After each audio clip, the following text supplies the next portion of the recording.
आप आशा करते हैं कि आप लोग स्वस्थ होंगे, मस्त होंगे। आज आपके लिए लेकर आए हैं क्लास 10th के फिजिक्स का ऑब्जेक्टिव प्रश्न। इस वीडियो में आपको क्लास 10th का फिजिक्स ऑब्जेक्टिव चैप्टर 1 में जितने भी वीवीआई या इम्पोर्टेंट ऑब्जेक्टिव क्वेश्चन हो सकते हैं वो सभी ऑब्जेक्टिव क्वेश्चन यहाँ दिया जाएगा आंसर के साथ। इसमें आपको पूरे फिजिक्स के अंतर्गत इस वीडियो के अंतर्गत आपको 175 इम्पोर्टेंट ऑब्जेक्टिव क्वेश्चन मिलेगा जो 10th physics objective question chapter number 1 से शुरू करते हैं। तो चलिए बिना समय गवाए हुए शुरू करते हैं। किसी माध्यम के अपवर्तनांक का मान होता है, किसी माध्यम के अपवर्तनांक का मान क्या होता है?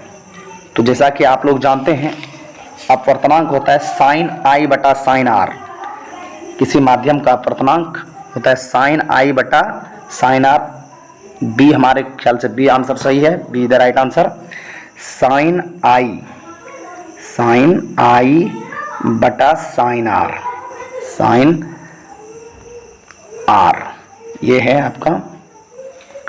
तो हाँ, किसी माध्यम का अपवर्तनांक का मान साइन आई बटा साइन आर होता है। ऑप्शन नंबर बी सही है। किसी लेंस की आवर्धन क्षमता, किसी लेंस की आवर्धन क्षमता -2d है, इसकी फोकस दूरी हो सकती है। इसकी फोकस दूरी कितनी हो सकती है? Option A 0.5 metre, option B 0.5 centimetre, option C -0.5 centimetre, option D -0.5 metre. तो इसका आंसर होगा B number, option B 0.5 cm, 0.5 cm। आपको बता दें ये सारे क्वेश्चन बीबीडी गैस पेपर से लिया गया है। तो आप इस वीडियो को यदि देखते हैं तो आपको बीबीडी पढ़ने का कोई आवश्यकता नहीं है, इसको सिर्फ सुन लीजिए, आपको याद हो जाएगा। और अभी तक आपने चैनल को सब्सक्राइब नहीं किया तो चैनल को सब्सक्राइब करके बेल आइकन दबाकर टन से घंटा बजा दीजिएगा ताकि जब भी वीडियो बनाए आपके पास सबसे पहले पहुंचे।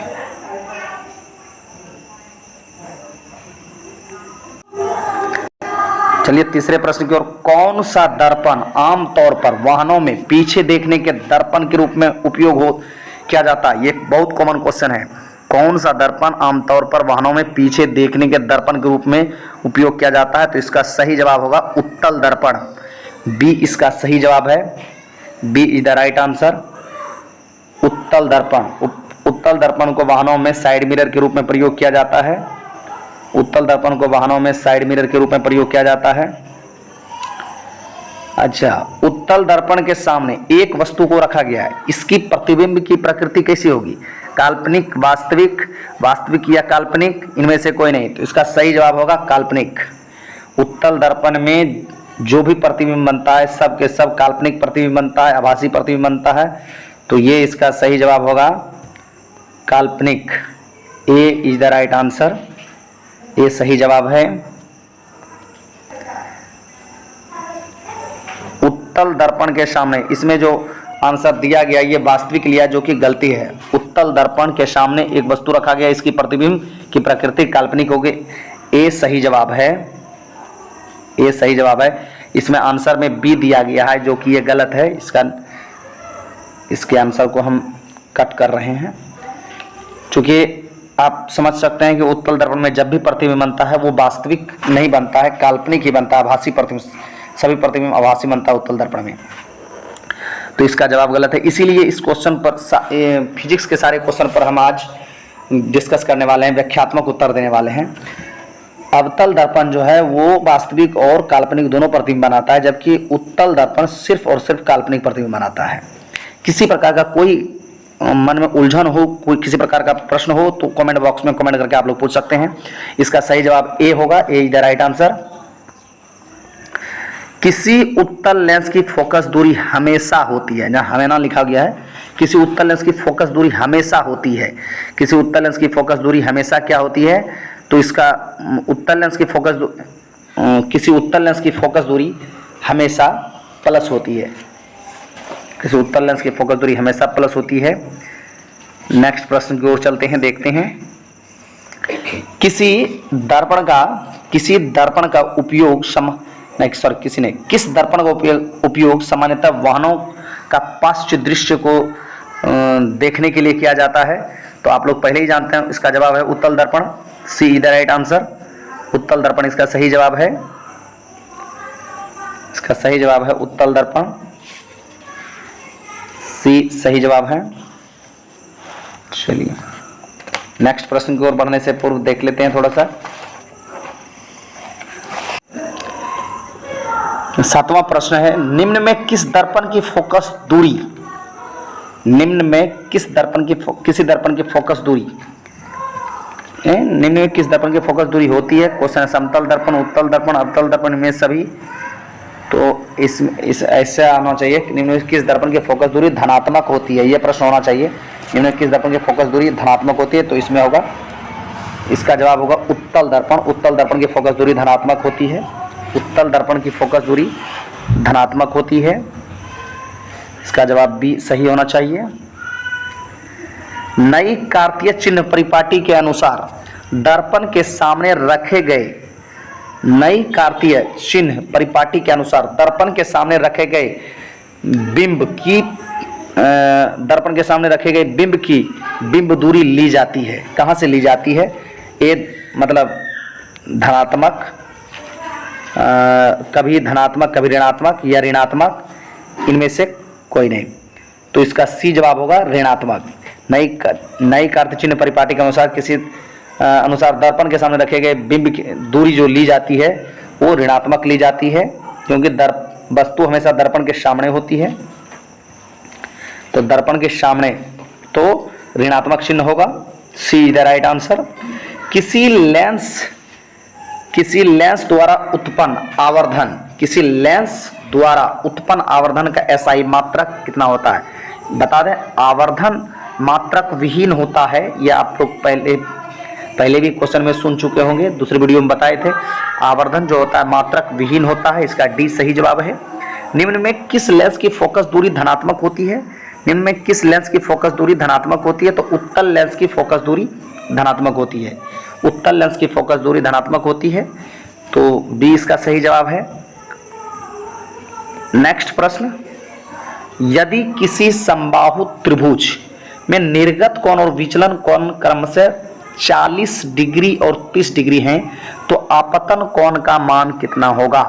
निर्गत किरण और विचलन किरण, निर्गत किरण 40 डिग्री और 30 डिग्री है, तो आपतन कोण का मान कितना होगा? आपतन कोण का मान 70 डिग्री होगा, जैसा कि आप लोग सभी जानते हैं।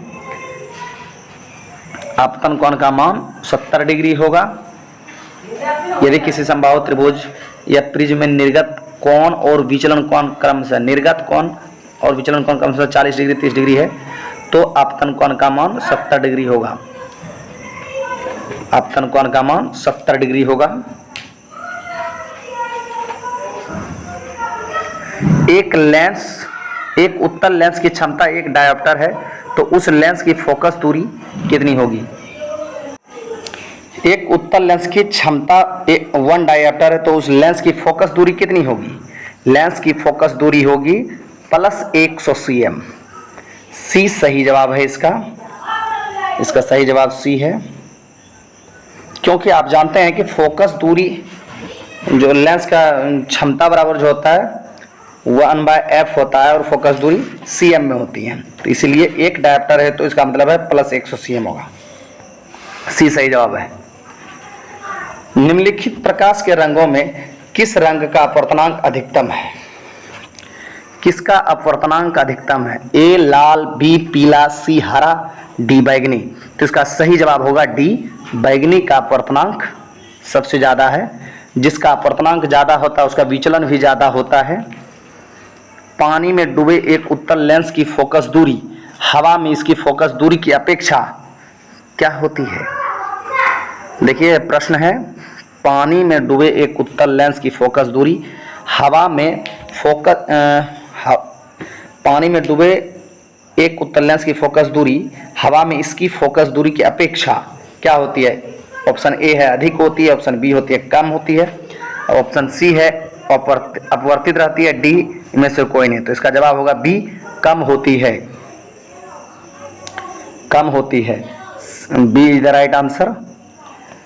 पानी में डूबे एक उत्तल लेंस की फोकस दूरी हवा में इसकी फोकस दूरी की अपेक्षा कम होती है। याद रखिएगा, पानी में डूबे एक उत्तल लेंस की फोकस दूरी हवा में इसकी फोकस दूरी की अपेक्षा कम होती है।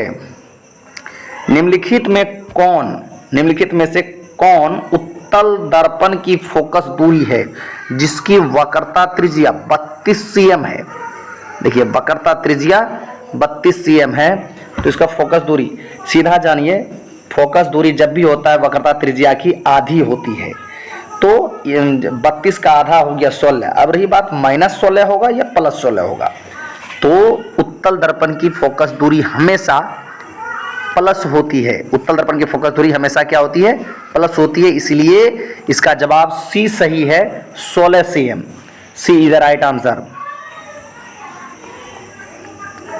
कौन सा लेंस अपसारी लेंस भी कहलाता है?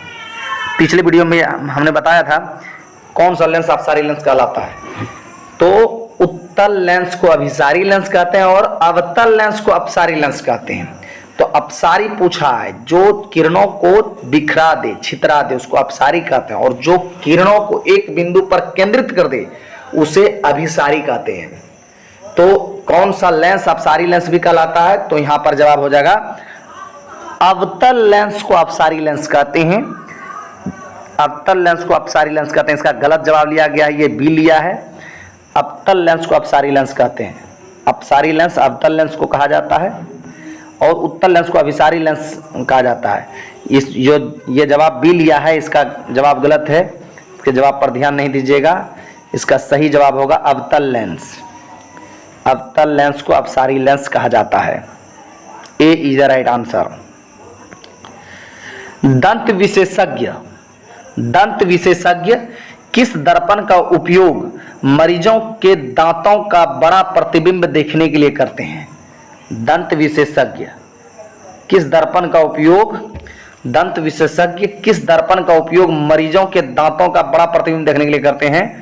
तो ए समतल, बी अवतल, सी उत्तल और डी इनमें सभी। किस दर्पण का उपयोग करेंगे?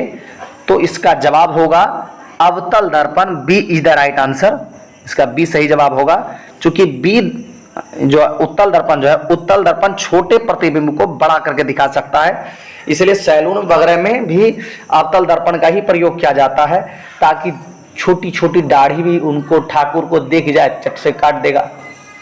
और दंत विशेषज्ञ दांत में देखेगा, जाहिर सी बात वो कीड़ा मकोड़ा देखने वाला है। कीड़ा मकोड़ा तो अगर उत्तल दर्पण से देखेगा तो और छोटा रहेगा, तो दिखबे नहीं करेगा।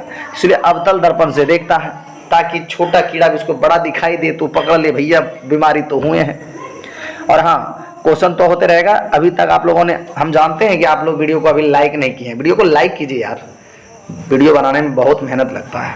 आप लोग वीडियो को लाइक कीजिए और फटाफट लोगों में शेयर करते जाइए, ज़्यादा से ज़्यादा विद्यार्थी तक पहुँचाइए। और बता दें कि ये सारे प्रश्न डीवीडी के हैं और आप लोग के सामने हम ये वीडियो लेके इसलिए आए हैं कि बहुत सारे प्रश्न का आंसर जो डीवीडी में भी गलत दिया रहता है, तो हम उसका व्याख्यात्मक उत्तर दे पाए। तो सबसे पहला काम है, आप वीडियो को लाइक कीजिए, चैनल को सब्सक्राइब कर लीजिए और टन से बेल आइकन दबाकर घंटा बजा दीजिएगा, ताकि जब भी वीडियो बनावे सबसे पहले आपके पास चले जाए और ज़्यादा से ज़्यादा विद्यार्थियों को लाभ पहुँचे। इसके लिए आप लोग शेयर कर दीजिएगा। हाँ भाई, हाँ भैया, तो आप कथा को आगे बढ़ाते हैं। दंत विशेषज्ञ किस दर्पण को देखता है? किस दर्पण से दंत विशेषज्ञ दांत को चेक करते हैं? तो अवतल दर्पण से। अवतल दर्पण से, मतलब इसका जवाब जो है बी सही है, अवतल दर्पण। चलिए अगला प्रश्न है। गोलीय दर्पण के परावर्तक पृष्ठ की वृत्ताकार सीमा रेखा का व्यास कहलाता है। लीजिए, कहता है गोलीय दर्पण के परावर्तक पृष्ठ का जो वृत्ताकार सीमा रेखा होता है, उसके बीचे बीच जो व्यास खींचाया गोलीय दर्पण को, याद रखिएगा। जैसे देखिए, इसको थोड़ा हम बड़ा करके बताना चाहेंगे। आपका गोलीय दर्पण, मान लीजिए कि ये आपका है अवतल दर्पण। माफ कीजिएगा, चित्र थोड़ा मेरा टेढ़ा बोका बनता है। ये अवतल दर्पण, तो अवतल दर्पण ये आपका हो गया ध्रुव, और यहाँ हो गया फोकस, और यहाँ हो गया केंद्र। तो ये है, लेकिन वो पूछ रहा है अवतल दर्पण के बीचों बीच किसी गोलीय दर्पण के परावर्तक पृष्ठ के बीचों बीच, जो इसके बारे में पूछ रहा है, परावर्तक पृष्ठ के बीचों बीच, तो उसका कहता है, उसको क्या कहते हैं, तो गोलीय दर्पण का द्वारक कहलाता है। क्या कहलाता है? गोलीय दर्पण का द्वारक। तो इसको थोड़ा और क्लियरली समझ लेते हैं। एक सेकेंड।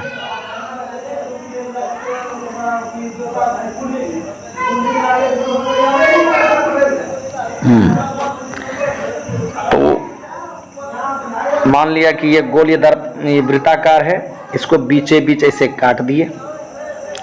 ये आधा हो गया आपका अवतल दर्पण और आधा हो गया ये उत्तल दर्पण। ठीक, ये आधा हो गया अवतल दर्पण, ये आधा हो गया उत्तल दर्पण। या फिर आप अगर इसको बीच से काटना चाहते हैं तो ऐसे भी काट सकते हैं। इसको आप वक्रता त्रिज्या कहिएगा, लेकिन जब ऐसे बीचों बीच काटते हैं व्यासगत, तो इसको कहते हैं, यहाँ पर जो कटिंग पॉइंट होगा वो है द्वारक, गोलीय दर्पण का द्वारक। गोलीय दर्पण के परावर्तक पृष्ठ के वृत्ताकार सीमा रेखा का व्यास, वृत्ताकार सीमा रेखा का व्यास गोलीय दर्पण का द्वारक कहलाता है। यदि किसी बिंब का प्रतिबिंब का आवर्धन ऋणात्मक हो तो प्रतिबिंब की प्रकृति क्या होगी? याद रखेगा, ऋणात्मक चिन्ह वास्तविक प्रतिबिंब को दर्शाता है। ऋणात्मक चिन्ह किस प्रतिबिंब को दिखाता है? वास्तविक प्रतिबिंब। कुछ बातें हैं, याद रखिएगा। हमेशा ऋणात्मक चिन्ह वास्तविक प्रतिबिंब को दिखाता है, और जो वास्तविक प्रतिबिंब होता है वो उल्टा होता है। वास्तविक प्रतिबिंब उल्टा होता है। तो इसका जवाब आप लोग खुद ही ढूंढ सकते हैं। वास्तविक और उल्टा ए में है, बी में है वास्तविक और सीधा, सी है आभासी और सीधा, डी है आभासी और उल्टा। इसका सही जवाब ए होगा, वास्तविक और उल्टा। ए इज द राइट आंसर। किसी शब्दकोश के छोटे अक्षरों को पढ़ने के लिए आप निम्नलिखित में कौन सा लेंस पसंद करेंगे? इसका सही जवाब होगा 5 cm फोकस दूरी का उत्तल लेंस।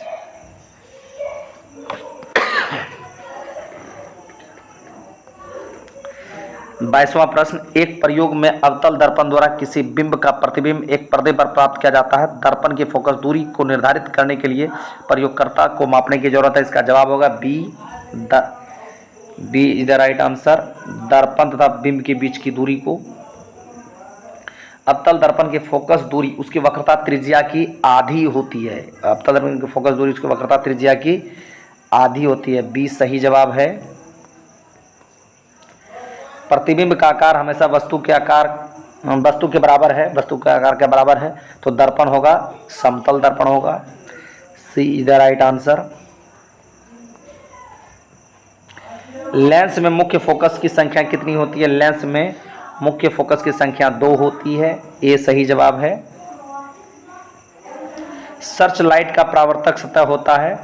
सर्च लाइट का परावर्तक सतह अवतल होता है। सर्च लाइट का परावर्तक सतह अवतल होता है। बी सही जवाब है। प्रकाश की किरणें गमन करती हैं। प्रकाश की किरणें हमेशा सीधी रेखा में गमन करती हैं। ए सही जवाब है। परावर्तन के नियम से निर्धारित होता है। इसका सही जवाब ए होगा, आपतन कोण बराबर परावर्तन कोण। प्रकाश के अपवर्तन के कितने नियम होते हैं? प्रकाश के अपवर्तन के 2 नियम होते हैं। प्रकाश के अपवर्तन के 2 नियम होते हैं। दाढ़ी बनाने में कौन सा दर्पण प्रयोग होता है? दाढ़ी बनाने में अवतल दर्पण का प्रयोग किया जाता है। समतल दर्पण द्वारा बना प्रतिबिंब, समतल दर्पण द्वारा बना प्रतिबिंब काल्पनिक होता है। समतल दर्पण द्वारा बना प्रतिबिंब काल्पनिक होता है। B is the right answer. किस लेंस द्वारा सिर्फ काल्पनिक प्रतिबिंब बनता है? सिर्फ काल्पनिक प्रतिबिंब अवतल लेंस बना सकता है। B is the right answer. इसमें जो ए आंसर लिया ये गलत लिया है, इसका बी सही जवाब होगा। अवतल लेंस ही काल्पनिक प्रतिबिंब बनाता है। गोलीय दर्पण को में फोकसांतर एवं वक्रता त्रिज्या के बीच संबंध है, अथवा गोलीय दर्पण का फोकसांतर उसके वक्रता त्रिज्या का कितना होता है? तो आधी होता है। तो इसका जवाब होगा सी नंबर सही जवाब। एफ बराबर R/2, एफ बराबर R/2। F बराबर R/2। चलिए सी सही जवाब है। प्रकाश के परावर्तन के कितने नियम हैं? प्रकाश के परावर्तन के 2 नियम हैं। बी सही जवाब है। प्रकाश के परावर्तन के कितने नियम हैं? 2 नियम हैं। किसी बिंब का वास्तविक तथा समान साइज का प्रतिबिंब प्राप्त करने के लिए बिंब को उत्तल दर्पण के सामने कहाँ रखना चाहिए? इसका जवाब होगा लेंस तथा प्रकाश, यहाँ फोकस दूरी के 2 गुना। बी सही जवाब होगा इसका। बी सही जवाब है। एक अवतल दर्पण के फोकस दूरी 10 cm है, तो उसकी वक्रता त्रिज्या कितनी होगी? वक्रता त्रिज्या उसका 20 cm होगा। बी सही जवाब है। इसी लिया है, गलत है इसका। सही जवाब बी होगा, मतलब 20 cm फोकस दूरी के डबल होता है वक्रता त्रिज्या, इसलिए 20 होगा। काल्पनिक प्रतिबिंब होता है, काल्पनिक प्रतिबिंब हमेशा सीधा होता है। काल्पनिक प्रतिबिंब हमेशा सीधा होता है। अवतल लेंस का आवर्धन बराबर होता है, अवतल लेंस का आवर्धन बराबर V/U होता है। सरल भूमिति में किसका उपयोग होता है? सरल भूमिति में उत्तल लेंस का उपयोग किया जाता है। सरल भूमिति में उत्तल लेंस का उपयोग किया जाता है। किसी बिंब का अवतल दर्पण द्वारा बना प्रतिबिंब आभासी सीधा गया, आभासी तथा सीधा पाया गया। वस्तु की स्थिति कहाँ होनी चाहिए? तो वस्तु की स्थिति दर्पण तथा ध्रुव के दर्पण के ध्रुव तथा मुख्य फोकस के बीच होना चाहिए। इसका डी सही जवाब होगा। एक उत्तल लेंस, उगल लेंस लिख दिया है। एक उत्तल लेंस होता है, इसका सी सही जवाब होगा। किनारे की अपेक्षा बीच में मोटा। 1 मीटर वाले उत्तल लेंस की क्षमता क्या होगी? 1 मीटर वाले उत्तल लेंस की क्षमता 1D होगी।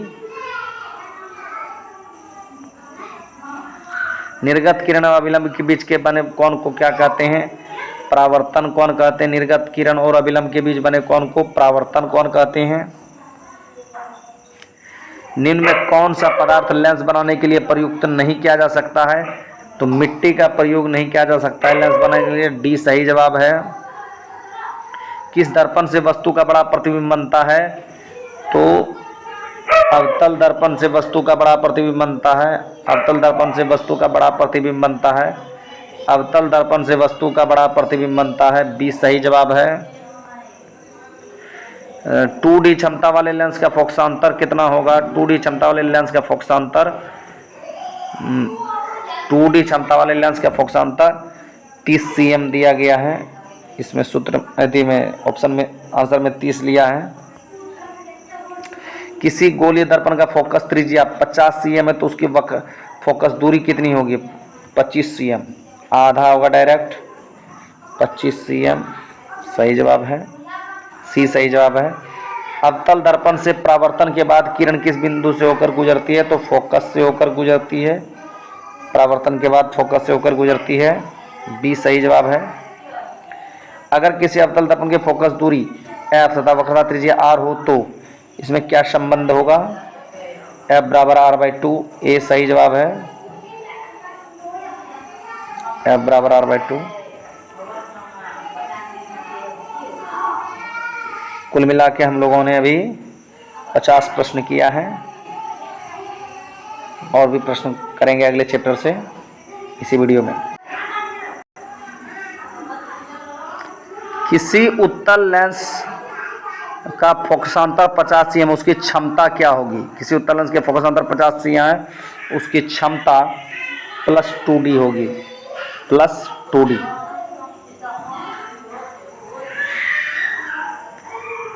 किसी दर्पण से वस्तु को कहीं भी, कहता है किसी दर्पण से वस्तु को कहीं भी रखने से वस्तु के बराबर आकार का सीधा प्रतिबिंब बनता है, तो दर्पण होगा, इसका दर्पण होगा सी समतल। सी होगा समतल। समतल दर्पण सीधा और बराबर प्रतिबिंब बनाता है। आपको पहले भी वीडियो में शुरू में कह दिए थे। इस वीडियो के अंतर्गत हम लोग करीब 175 प्रश्न करेंगे, प्रकाश का परावर्तन और अपवर्तन दोनों चैप्टर मिला करके। तो अभी तक हम लोग 52 प्रश्न किए हैं।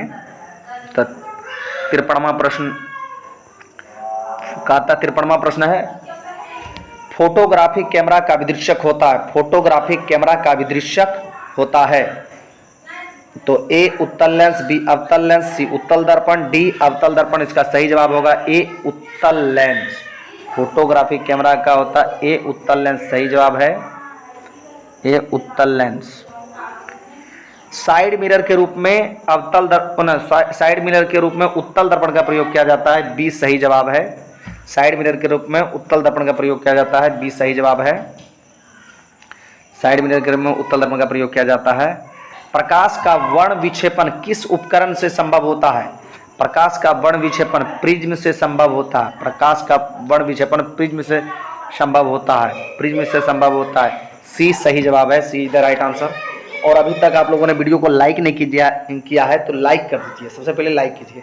आप लोग पढ़ते जा रहे हैं, हम वीडियो बनाने में मशगूल है, क्वेश्चन पढ़ने में मशगूल है, आप लोग वीडियो को लाइक नहीं किए हैं। अरे भैया वीडियो बनाने में बहुत मेहनत लगती है, बहुत मेहनत है, बक बक बक बक करना पड़ता है, बोलना पड़ता है, पढ़ना पड़ता है।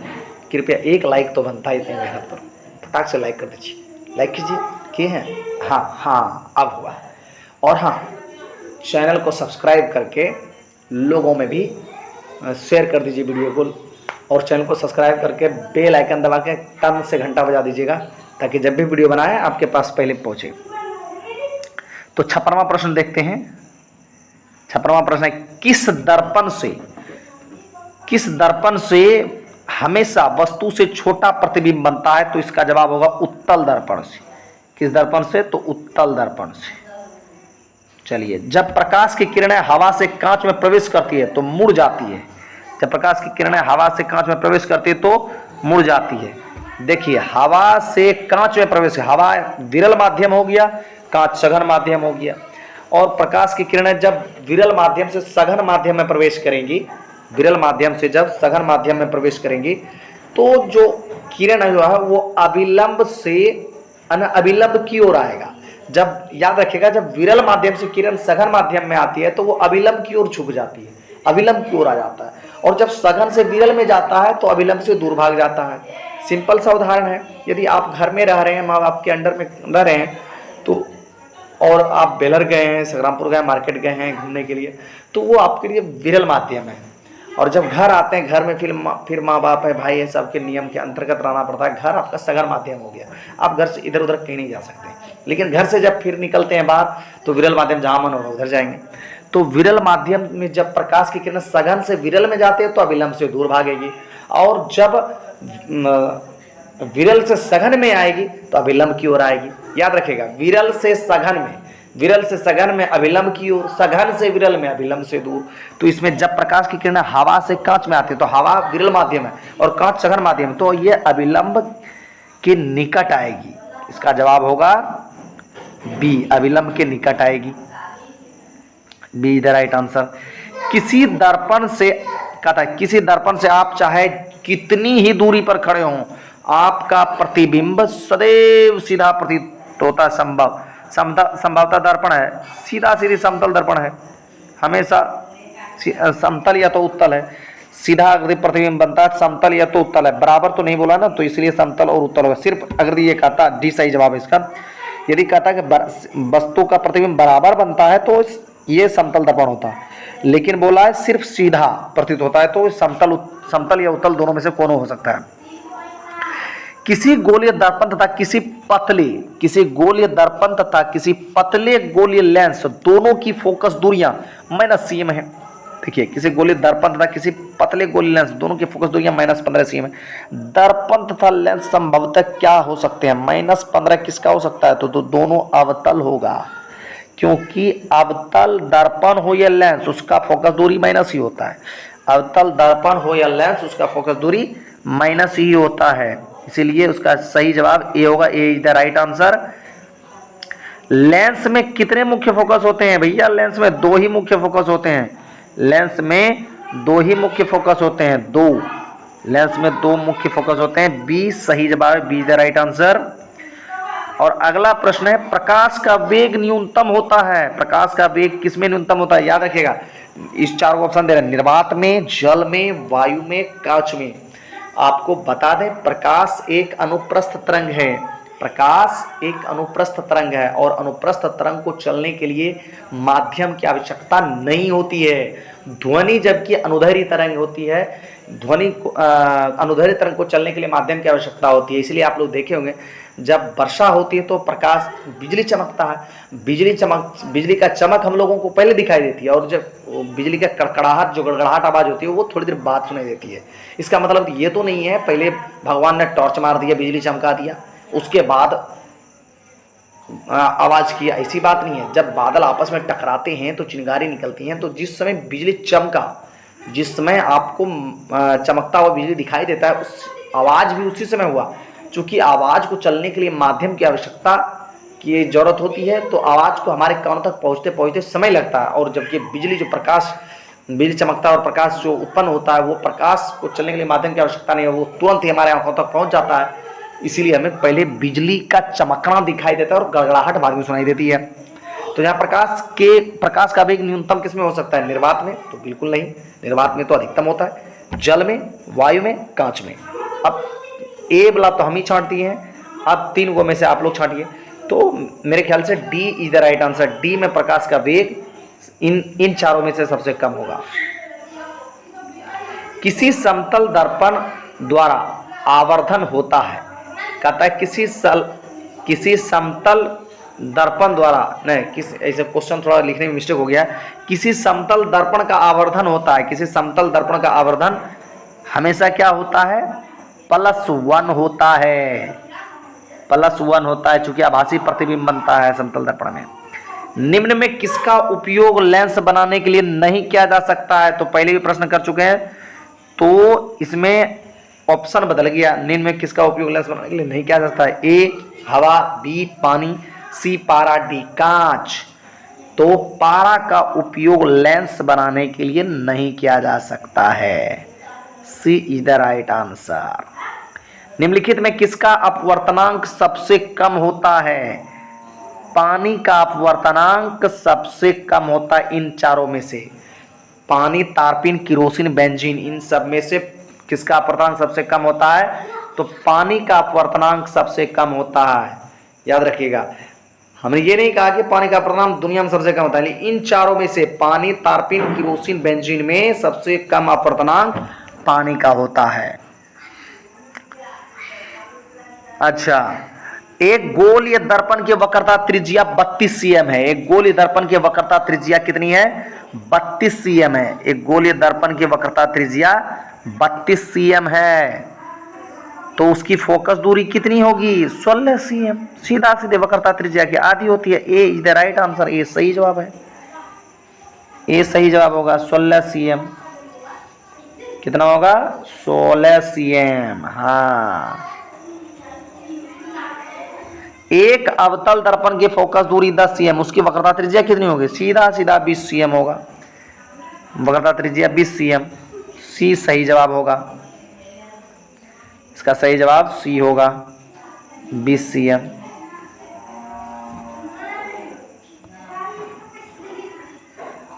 एक प्रकाश किरण एक समतल दर्पण पर लंबवत आपतित होती है, परावर्तन कोण का मान होगा? का 69वां प्रश्न, याद रखिए 69वां।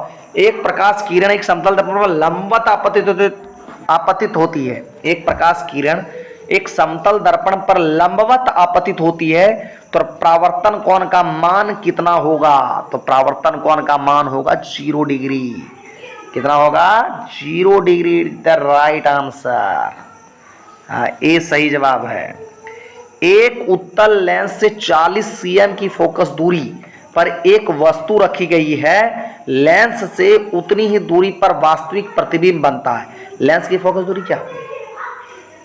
देखिए, एक उत्तल लेंस से 40 cm की दूरी पर वस्तु रखी गई है। वस्तु की दूरी 40 cm, यू का मान 40 cm हो गया।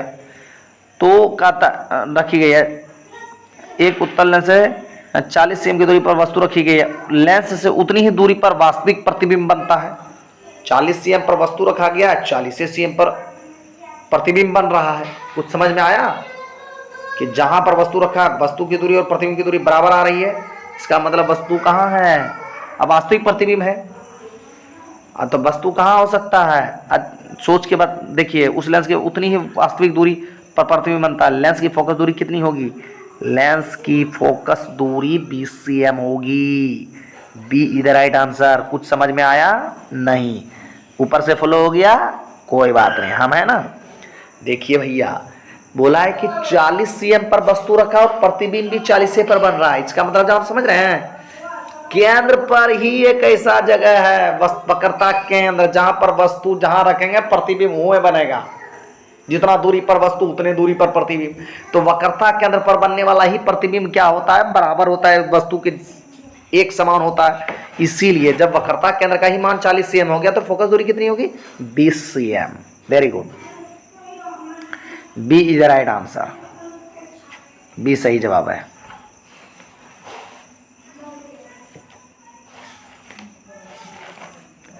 यदि एक उत्तल लेंस की फोकस दूरी प्लस 0.5 मीटर हो तो, यदि एक उत्तल लेंस की फोकस दूरी प्लस 0.5 मीटर हो तो इसकी क्षमता क्या होगी? इसकी क्षमता होगी प्लस 2D। प्लस 2D, इसकी क्षमता होगी प्लस 2D। कांच का अपवर्तनांक 1.5। कांच में प्रकाश की चाल 2 गुना 10 पर पावर 8 मीटर प्रति सेकंड होता है। जहां 108 लिखा गया है, थोड़ा सा मिस्टेक है तो हम इसको सुधार के लिख देते हैं। कांच का अपवर्तनांक होता है 2 इंटू 10⁸ मीटर प्रति सेकेंड। समझ में आया? कांच में प्रकाश की चाल 2 गुना 10 पर पावर 8 मीटर प्रति सेकेंड होती है। एक द्रव में प्रकाश की चाल 2.5 गुना 10 पर पावर 8 मीटर प्रति सेकेंड है। तो उस द्रव का अपवर्तनांक कितना होगा? तो याद रखिए, कांच में प्रकाश की चाल और उस द्रव में प्रकाश की चाल दोनों का अपेक्षिक अपवर्तनांक पूछ रहा है, तो इसका डी सही जवाब होगा 120 1.20, मतलब 1.20 इज द राइट आंसर। यदि आप 73वां प्रश्न है, यदि आप एक स्थिर समतल दर्पण की ओर 4 मीटर प्रति सेकंड की चाल से चल रहे हैं तो आपका प्रतिबिंब आपकी ओर किस चाल से? सीधा डबल कर दीजिए भैया, दर्पण में चाल दोगुनी हो जाती है, 8 मीटर प्रति सेकंड हो जाएगा। 20 सही जवाब है, बी द राइट आंसर। 74वां प्रश्न है, एक गोल दर्पण की फोकस दूरी 12.5 cm है। फोकस दूरी 12, तो वक्रता त्रिज्या सीधा 25 हो जाएगा, 25 cm, तो 25.0 cm। C is the right answer. दो समांतर समतल दर्पणों के बीच रखी गई वस्तु के सिद्धांत कितने प्रतिबिंब होंगे? अनंत। डी अनंत होगा, समांतर स्थिति में अनंत होगा। चलिए, किसी माध्यम में प्रकाश की चाल 2 गुना 10 पर 8 मीटर प्रति सेकंड है। माध्यम का अपवर्तनांक कितना होगा? माध्यम का अपवर्तनांक 1.5 होगा। ये इसका मतलब है ये जल का दिखा रहा है, जल नहीं, कांच का दिखा रहा है। पिछले प्रश्न में हमने देखा था, पिछले प्रश्न में हमने किया है, थोड़ा देख लीजिए। प्रश्न संख्या 72 में कांच का अपवर्तनांक 1.5 होता है। तो वही क्वेश्चन देखिए, यहाँ डबल घुरा दिया है। कहता है किसी माध्यम में प्रकाश की चाल 2 गुना 10 पर 8 मीटर प्रति सेकंड, तो माध्यम का अपवर्तनांक 1.5 होगा। इसका मतलब कांच का चर्चा कर रहा है। B is the right answer. प्रकाश की एक किरण एक समतल दर्पण पर लंबवत आपतित होती है। दर्पण द्वारा किरण के पथ में उत्पन्न विचलन का मान कितना होगा? प्रकाश की एक किरण एक समतल दर्पण पर लंबवत आपतित होती है। दर्पण द्वारा किरण के पथ में उत्पन्न विचलन कोण का मान कितना होगा? तो 0 डिग्री 180 डिग्री। विचलन कोण का मान कितना होगा? 180 degree. C is the right answer. Focus दूरी वाले एफ फोकस दूरी वाले लेंस में किसी वस्तु तथा उसके वास्तविक प्रतिबिंब के बीच की न्यूनतम दूरी क्या होगी? B 4F। B the right answer. क्या है? एफ फोकस दूरी वाले लेंस में किसी वस्तु तथा उसके वास्तविक प्रतिबिंब के बीच की दूरी वास्तविक प्रतिबिंब। अच्छा, 2f ना होना चाहिए। अच्छा, नहीं होगा। चलिए, यदि वस्तु 40 cm फोकस दूरी के उत्तल दर्पण से 40 cm दूर है, यदि वस्तु 40 cm फोकस दूरी के उत्तल दर्पण से 40 cm दूर है, मतलब फोकस है पर, तो उसके और उसके प्रतिबिंब के बीच की दूरी क्या होगी? डी, अनंत होगी, अनंत होगी। फोकस पर बनने वाला प्रतिबिंब, फोकस पर जब वस्तु हो तो प्रतिबिंब अनंत पर बनती है। यदि 80वां प्रश्न, 80 नंबर प्रश्न देखिए। अभी तक आप लोगों ने वीडियो को अभी लाइक नहीं किया, लाइक रुक गया है, लाइक रुक गया, धड़ाधड़ लाइक करते रहिए। चलिए, पहले लाइक कीजिए और हाँ, बेल आइकन दबा के टन से घंटा बजा दीजिएगा। और टेलीग्राम का चैनल बता देंगे, टेलीग्राम का लिंक भी इसी वीडियो के डिस्क्रिप्शन में आपको मिल जाएगा नीचे, वहाँ जाइए, टेलीग्राम चैनल पर क्लिक कीजिए, लिंक पर क्लिक करके टेलीग्राम चैनल से जुड़ जाइए। जो भी वीडियो PDF वगैरह होगा वहाँ भी डालेंगे और सारे वीडियो का लिंक एक जगह आपको मिल जाएगा। तो आप लोग बिना देर किए हुए टेलीग्राम पर भी इंटर हो जाइए। चलिए, हम वीडियो को आगे बढ़ाते हैं। यदि किसी अवतल लेंस, यदि किसी अवतल दर्पण के ध्रुव से उसके फोकस की दूरी 25 cm हो, यदि किसी अवतल दर्पण के ध्रुव से उसके फोकस की दूरी 25 cm हो, तो फोकस से वक्रता केंद्र की दूरी कितनी होगी? 25 cm। 20 का अरे इसका 25 cm होगा, 20 सही जवाब होगा। क्या क्वेश्चन बनाया है? B is the right answer.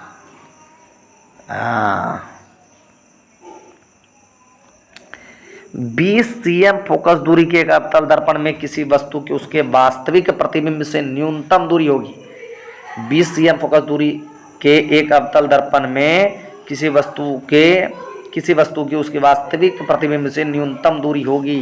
देखिए, 20 cm फोकस दूरी का एक अवतल दर्पण में किसी वस्तु की उसके वास्तविक प्रतिबिंब से न्यूनतम दूरी, फोकस दूरी 20 cm का, तो वास्तविक प्रतिबिंब बनना है। वास्तविक प्रतिबिंब तो जो भी जैसे ऐप पर प्रतिबिंब है वो सभी वास्तविक बनेगा, तो कम से कम न्यूनतम दूरी 20 cm तो होना ही चाहिए। इसका ए सही, जो डी मतलब गलत है, नहीं।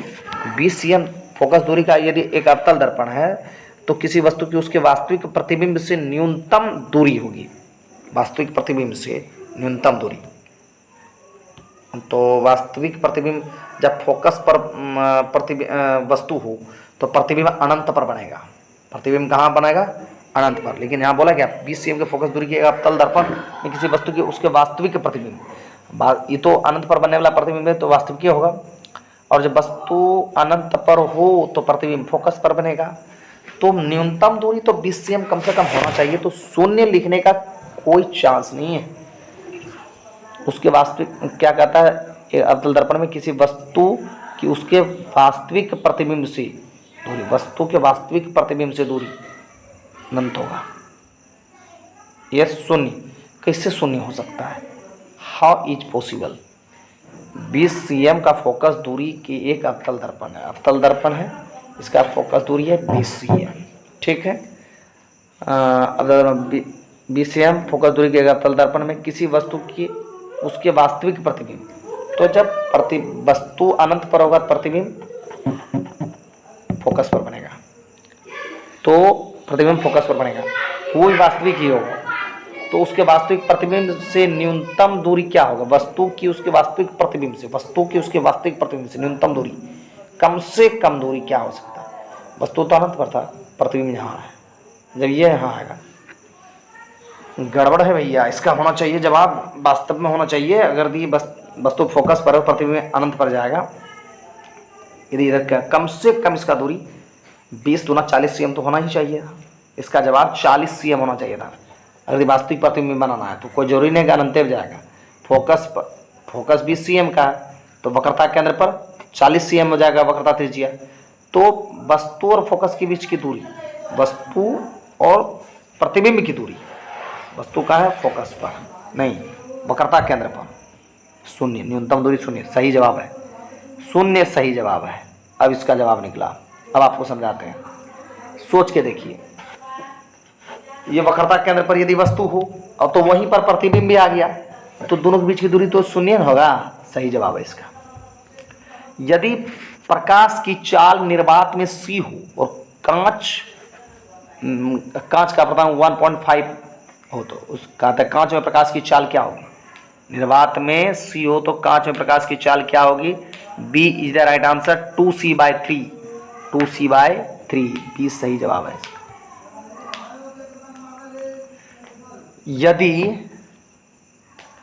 यदि जल एवं कांच के निर्वात के सापेक्ष अपवर्तनांक, यदि जल एवं कांच के निर्वात के सापेक्ष अपवर्तनांक क्रमशः 4/3 तथा 3/2 हो तो कांच का जल के सापेक्ष अपवर्तनांक कितना होगा? इसका सही जवाब होगा A is the right answer, 9/8, 9/8 होगा। 84वां प्रश्न है। 85वां प्रश्न देखते हैं। एक वस्तु और एक अवतल दर्पण द्वारा बने वास्तविक प्रतिबिंब से दर्पण के फोकस से दूरियां क्रमशः 25 cm और 16 cm है। तो दर्पण की फोकस दूरी क्या होगी? एक वस्तु और एक अवतल दर्पण द्वारा बने वास्तविक प्रतिबिंब से दर्पण के फोकस से दूरियां क्रमशः 25 cm और 16 cm। तो दर्पण की फोकस दूरी कितनी होगी? दर्पण की फोकस दूरी की 20 cm। C the right answer.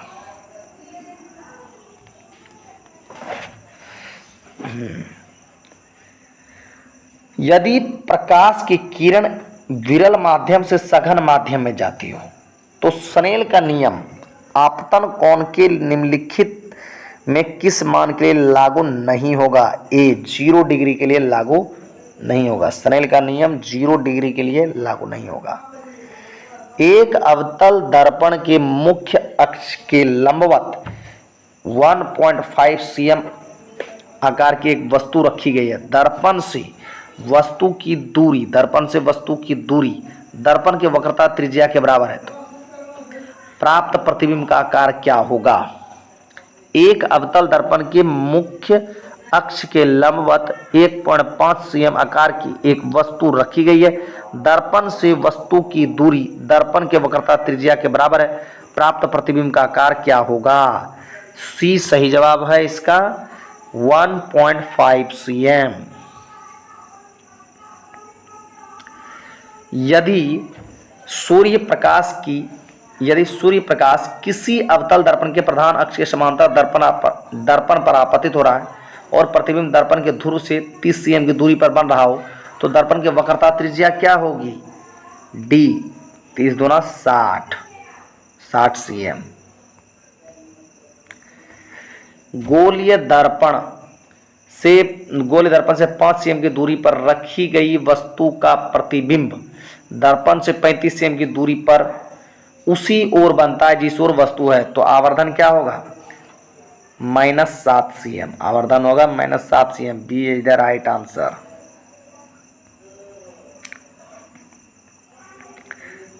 प्रकाश की चाल 3 लाख किलोमीटर प्रति सेकंड है।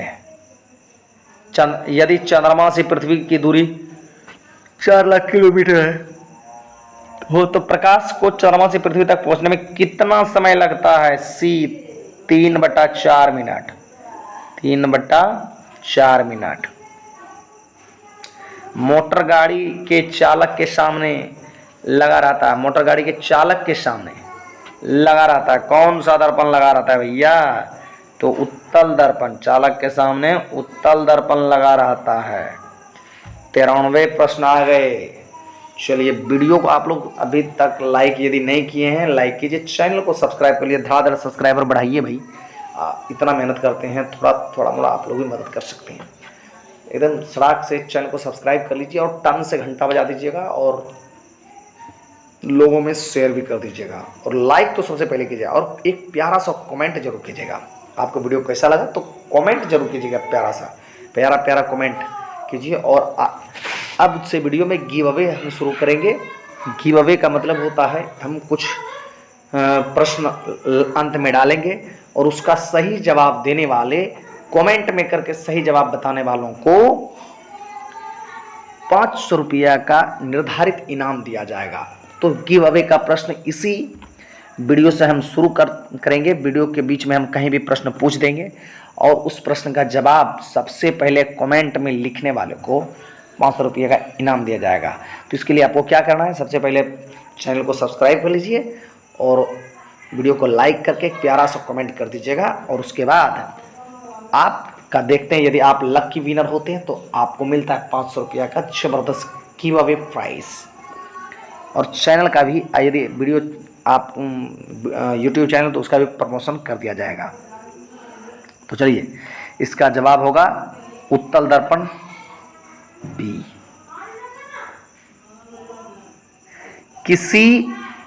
किसी समतल दर्पण की फोकस दूरी का मान होता है, फोकस दूरी का मान, किसी समतल दर्पण का फोकस दूरी का मान होता है सी अनंत। किसी समतल दर्पण का फोकस दूरी का मान अनंत होता है।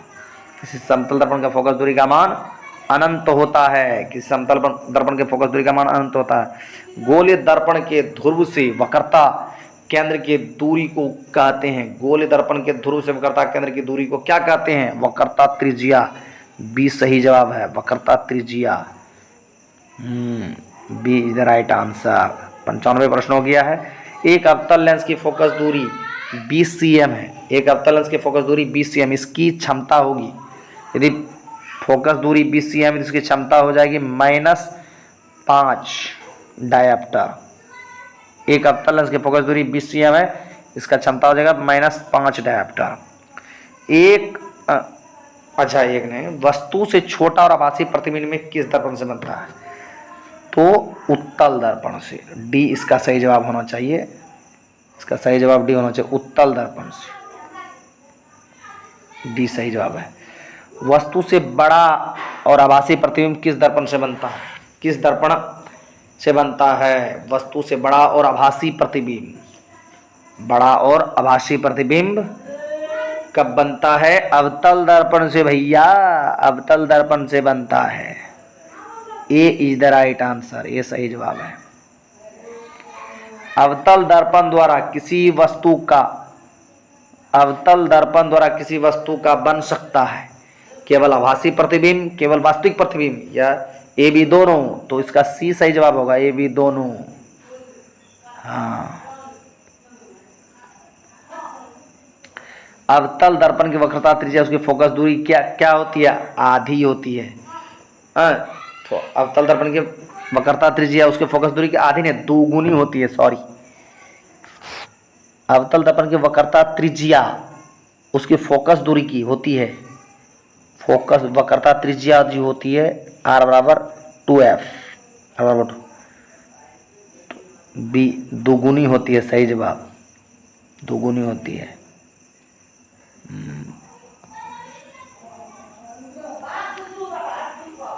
तो तो आपने 100वां प्रश्न देखा, अवतल दर्पण की वक्रता त्रिज्या उसकी फोकस दूरी की दोगुनी होती है। B is the right answer.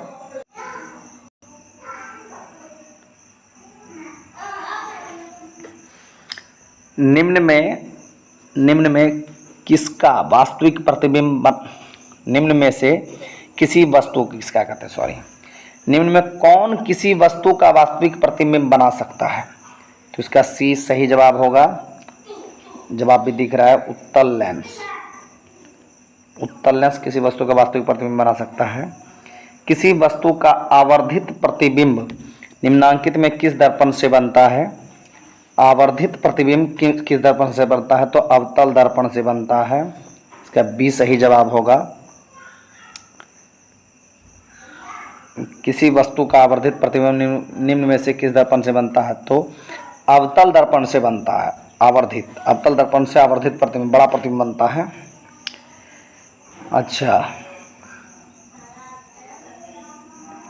निर्देशांक चिन्ह परिपाटी में सभी दूरियां मापी जाती हैं। निर्देशांक चिन्ह परिपाटी में सभी दूरियां कहां से मापी जाती हैं? तो ध्रुव से मापी जाती हैं। सी सही जवाब होगा, ध्रुव से मापी जाती हैं। सी इज द राइट आंसर।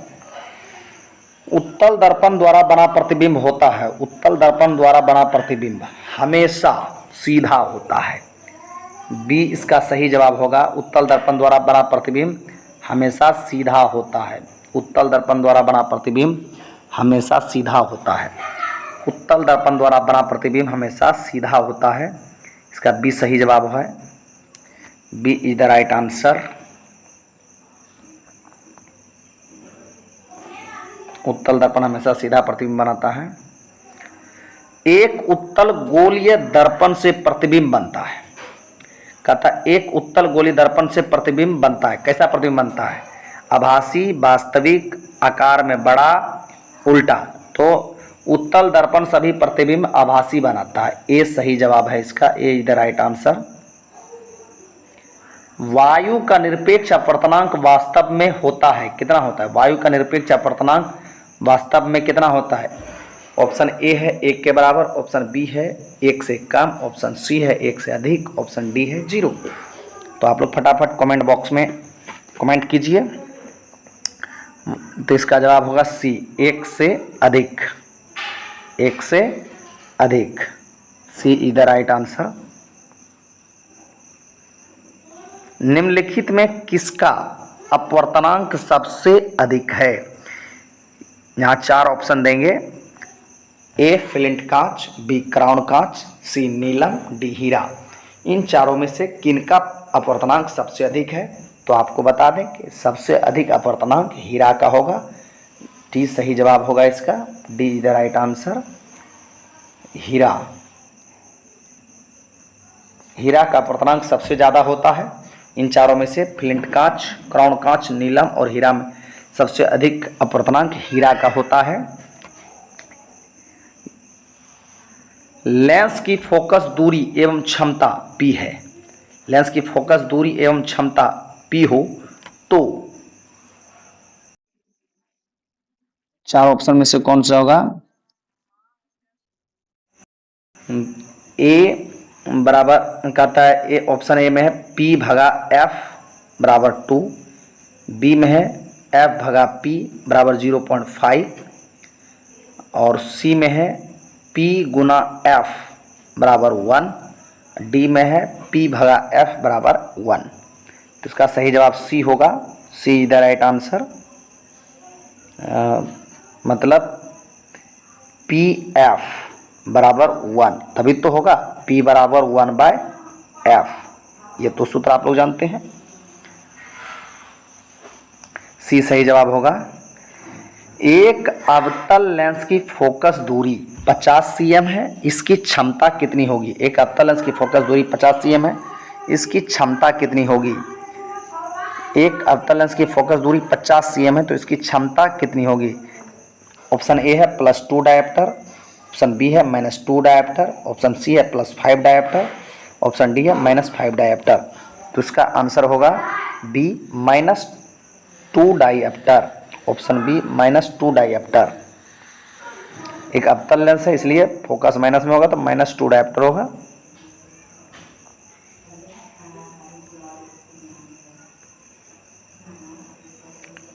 अगला प्रश्न देखते हैं 111वां प्रश्न। 111वां प्रश्न से पहले आपको बता दें इस चैप्टर में मतलब इस चैप्टर में नहीं, इस वीडियो में आपको कुल 175 प्रश्न ऑब्जेक्टिव मिलेंगे। सारे प्रश्नों को व्याख्यात्मक उत्तर दिया जा रहा है। आप लोग पूरा वीडियो देखें, बिना स्किप किए पूरा वीडियो देखें। और ये प्रश्न परीक्षा में इससे बाहर नहीं जाएगा। और यदि ऑप्टिक्स से प्रश्न आता है तो इससे बाहर जाने का कोई चांसेस नहीं। लगभग सारा प्रश्न इसमें कवर किया जा रहा है। अभी तक आपने वीडियो को लाइक नहीं किया तो वीडियो को लाइक कीजिए और चैनल को सब्सक्राइब नहीं किया तो सब्सक्राइब करके बेल आइकन दबाकर घंटा बजा दीजिए टन से, ताकि जब भी वीडियो डालें तो आपके पास सबसे पहले पहुँचे। और किसी भी शिक्षक का सबसे बड़ा प्रचारक विद्यार्थी होता है। आप सभी छात्रों से मेरा यही अनुरोध है कि ज़्यादा से ज़्यादा तक विद्यार्थियों तक पहुँचाएँ ताकि सबको लाभ मिले। ये वीडियो सिर्फ आप लोगों के लिए बना रहे हैं, आप लोगों के लिए ही बना रहे हैं, तो इसलिए आप लोग थोड़ा मदद कीजिए। और इसी वीडियो में गिव अवे का भी प्रश्न दिया जाएगा। जो सही जवाब देगा और लक्की विनर को 500 रुपये का इनाम दिया जाएगा। सबसे पहले कमेंट करने वालों को, वीडियो पर सबसे पहले कमेंट करने वालों को 500 रुपये का इनाम दिया जाएगा। तो सो प्लीज़ आप लोग ध्यान दीजिएगा कि इस प्रश्न में, इस वीडियो में गिव अवे का प्रश्न कब पूछा जाता है। हो सकता है इन्हीं सारे प्रश्नों में से किसी प्रश्न को उठा के पूछ दें, या फिर फिजिक्स का कोई अलग क्वेश्चन रखें, तो ध्यान से वीडियो को सुनिएगा। गिव अवे का प्रश्न कहाँ मिलता है, और लक्की विनर को 500 रुपये का इनाम दिया जाएगा। और उसके यदि आपका वीडियो का यदि आपका यूट्यूब का चैनल है तो चैनल का भी प्रमोशन किया जाएगा। तो ध्यान दीजिएगा। और 111वां प्रश्न की ओर चलते हैं। निर्देशांक चिन्ह परिपाटी के अनुसार दर्पण सूत्र, निर्देशांक चिन्ह परिपाटी के अनुसार दर्पण सूत्र है। दर्पण सूत्र क्या है? तो 1/f बराबर 1/v plus 1/u। Option number C सही है। ऑप्शन नंबर सी सही है। सी इज द राइट आंसर। निम्नलिखित में किस दर्पण द्वारा किसी वस्तु का वास्तविक प्रतिबिंब प्राप्त किया जा सकता है? निम्नलिखित में किस दर्पण द्वारा किसी वस्तु का वास्तविक प्रतिबिंब प्राप्त किया जा सकता है? ए समतल दर्पण द्वारा, बी अवतल दर्पण द्वारा, सी उत्तल दर्पण द्वारा, डी इनमें तीनों दर्पण द्वारा। तो निम्नलिखित में किस दर्पण द्वारा किसी वस्तु का वास्तविक प्रतिबिंब प्राप्त किया जा सकता है? तो इसका जवाब होगा अवतल दर्पण द्वारा। B is the right answer. इसका जवाब सही होगा बी। बी सही जवाब है। यदि किसी दर्पण द्वारा बने प्रतिबिंब का आकार हमेशा वस्तु के आकार के बराबर हो तो दर्पण होगा, वो दर्पण होगा समतल दर्पण। वस्तु के आकार के बराबर यदि हमेशा है तो वो समतल दर्पण ही होगा। सी सही जवाब है। एक गोलीय दर्पण द्वारा बने प्रतिबिंब का आवर्धन m, आवर्धन m ऋणात्मक है। इसका अर्थ यह है कि प्रतिबिंब उल्टा है। प्रतिबिंब वास्तविक और उल्टा है। ऋणात्मक मान वास्तविक प्रतिबिंब को दिखाता है और वास्तविक प्रतिबिंब उल्टा होता है। वास्तविक प्रतिबिंब उल्टा होता है। ये सही जवाब है। किसी बिंदु वस्तु से निकलकर किरणें किसी लेंस से अपवर्तित होकर जिस बिंदु पर मिलती हैं उसे क्या कहते हैं? वाह वाह। किसी बिंदु वस्तु से निकलकर किरणें किसी लेंस से अपवर्तित होकर जिस बिंदु पर मिलती हैं उसे क्या कहते हैं? ए लेंस का फोकस, बी लेंस की वक्रता त्रिज्या, सी प्रतिबिंब, या डी लेंस का प्रकाश केंद्र। इसका सही जवाब होगा सी लेंस प्रतिबिंब। इसका सही जवाब होगा प्रतिबिंब। B is the right answer, C is the right answer. प्रतिबिंब सही जवाब है इसका सही जवाब प्रतिबिंब होगा सी। अवतल दर्पण में आभासी और बड़ा प्रतिबिंब बनाने के लिए वस्तु को कहाँ रखना चाहिए? अवतल दर्पण में आभासी और बड़ा प्रतिबिंब बनाने के लिए वस्तु को कहाँ पर रखना चाहिए? ए वक्रता केंद्र पर, बी वक्रता फोकस और वक्रता केंद्र के बीच, सी फोकस पर, डी फोकस के अंदर। याद रखिएगा, अवतल दर्पण में आभासी और बड़ा प्रतिबिंब बनाने के लिए वस्तु को रखना होगा दर्पण के फोकस और दर्पण के बीच में, दर्पण के ध्रुव और फोकस के बीच में, फोकस और ध्रुव के बीच में, फोकस और वक्रता केंद्र के बीच में बोला नहीं। तो इसका जवाब होगा फोकस के अंदर। इसका जवाब होगा डी सही जवाब होगा, फोकस के अंदर। डी सही जवाब होगा क्योंकि ध्रुव और फोकस के बीच में, यही फोकस के अंदर आ गया। D is the right answer. एक चीज याद रखिएगा, अवतल दर्पण में जब आपका वस्तु अनंत पर हो तो पहला प्रतिबिंब यदि बनेगा तो वो फोकस पर बनेगा। और अवतल दर्पण का मैं बता रहा हूँ, याद रखिए, ध्यान से सुनिए। जब वस्तु अनंत पर हो तो पहला प्रतिबिंब फोकस पर बनेगा और फोकस पर बनने वाला प्रतिबिंब बहुत छोटा होगा, वास्तविक होगा और उल्टा होगा, क्योंकि वो दर्पण के सामने बनेगा। दर्पण के सामने बनने वाला प्रतिबिंब सब वास्तविक होता है और उल्टा होता है। वास्तविक प्रतिबिंब उल्टा होता है, वास्तविक और उल्टा प्रतिबिंब ऋणात्मक होता है। तो जब वस्तु आपका वक्रता केंद्र और अनंत के बीच में हो, जब वस्तु वक्रता केंद्र और अनंत के बीच में हो तो प्रतिबिंब बनेगा फोकस और वक्रता केंद्र के बीच, और वो भी प्रतिबिंब वास्तविक और उल्टा होगा, ऋणात्मक होगा। जब वस्तु आपका वक्रता केंद्र पर हो तो प्रतिबिंब आपका वक्रता केंद्र और फोकस के बीच बनने वाला प्रतिबिंब क्या होता है? छोटा होता है।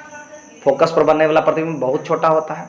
लेकिन जब वस्तु आपका वक्रता केंद्र पर हो प्रतिबिंब बनेगा वक्रता केंद्र पर ही, लेकिन वो प्रतिबिंब होगा वस्तु के बराबर, लेकिन वास्तविक और उल्टा होगा। जब वस्तु वक्रता केंद्र और फोकस के बीच में हो तो प्रतिबिंब बनेगा आपका अनंत और वक्रता केंद्र के बीच में। और वो प्रतिबिंब होगा वास्तविक, और उल्टा होगा वस्तु से बड़ा होगा।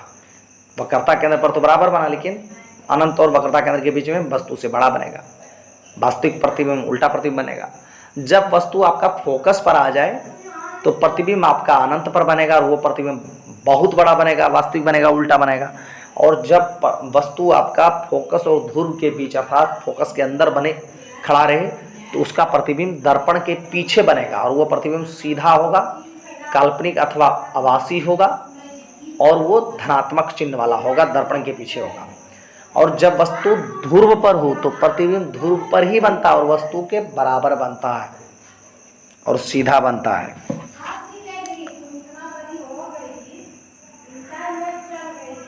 अवतल दर्पण से बनने वाला वास्तविक प्रतिबिंब तब बड़े आकार का होता है जब वस्तु दर्पण के वक्रता केंद्र पर हो, ऑप्शन ए वक्रता केंद्र पर हो नहीं, ऑप्शन बी वक्रता केंद्र और फोकस के बीच हो, बस जब वस्तु दर्पण और वक्रता केंद्र के बीच हो नहीं। क्या कहता है, अवतल दर्पण से बनने वाला वास्तविक प्रतिबिंब तब बड़े आकार का होगा जब वस्तु दर्पण के वक्रता केंद्र और फोकस के बीच में हो, तो बड़ा तो होगा, और वक्रता केंद्र के परे हो, फोकस के अंदर हो नहीं, वक्रता केंद्र के परे हो वस्तु, वक्रता केंद्र के परे नहीं है, फोकस और वक्रता केंद्र के बीच में होगा तो बड़ा प्रतिबिंब बनेगा। देखते हैं ऑप्शन क्या लिया है, बी लिया है। हाँ, फोकस और वक्रता केंद्र के बीच में, B is the right answer.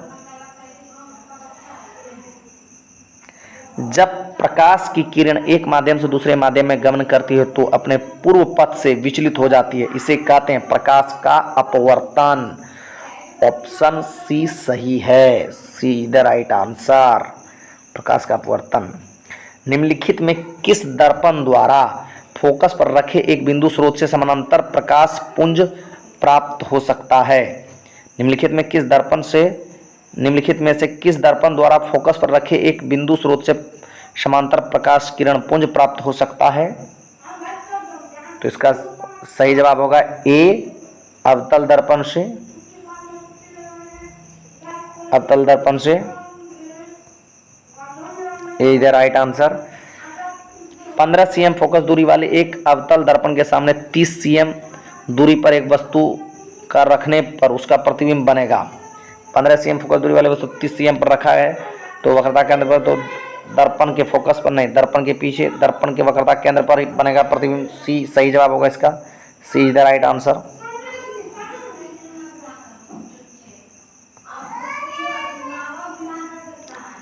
एक 121वां प्रश्न, किसी पंग से आप चाहें किसी पंग से आप चाहे कितनी आपका प्रतिबिंब हमेशा सीधा प्रतीत होता है? दर्पण संभवतः है। किसी दर्पण से आप चाहे कितनी दूरी पर हो आपका प्रतिबिंब हमेशा सीधा होता है, वो दर्पण संभवतः क्या है? तो वो दर्पण होगा डी, या तो समतल या तो उत्तल। ऐसे पदार्थ जिनसे होकर आपतित प्रकाश का एक छोटा सा भाग ही पार कर सकता है कहे जाते हैं पारभासी। क्या कहते हैं उसको? पारभासी। C the right answer. निम्नलिखित में किस दर्पण द्वारा किसी वस्तु का आभासी प्रतिबिंब मिल सकता है? किस दर्पण द्वारा किसी वस्तु का आभासी प्रतिबिंब मिल सकता है? उत्तल दर्पण द्वारा। आभासी समतल में आभासी मिलता है, अवतल में भी उत्तल में आभासी। यहाँ आपका तब तीनों हो जाएगा, सब में आभासी प्रतिबिंब मिलता है। सिर्फ आभासी नहीं मिला, आभासी प्रतिबिंब तो मिल सकता है। लोहे के गोले को फ्लिंट कांच के प्लेट पर खकर कार्बन डाइसल्फान में बोने पर लोहे का गोला क्या होता है? सी तैरता हुआ प्रतीत होता है। सी द राइट आंसर, तैरता हुआ प्रतीत होता है, सी सही जवाब है। कहाँ पर स्थित होने से वस्तु का वास्तविक प्रतिबिंब अवतल दर्पण के वक्रता केंद्र पर बनता है? तो वक्रता केंद्र पर ही होगा, बी सही जवाब होगा। इसका सही जवाब बी होगा, वक्रता केंद्र पर ही स्थित होना चाहिए। एक अवतल दर्पण से वस्तु की स्थिति ध्रुव और फोकस के बीच हो तो प्राप्त प्रतिबिंब होगा, प्राप्त प्रतिबिंब क्या होगा? आभासी और बड़ा होगा, आभासी और बड़ा होगा, आभासी और बड़ा होगा। सी सही जवाब है, सी is the right answer.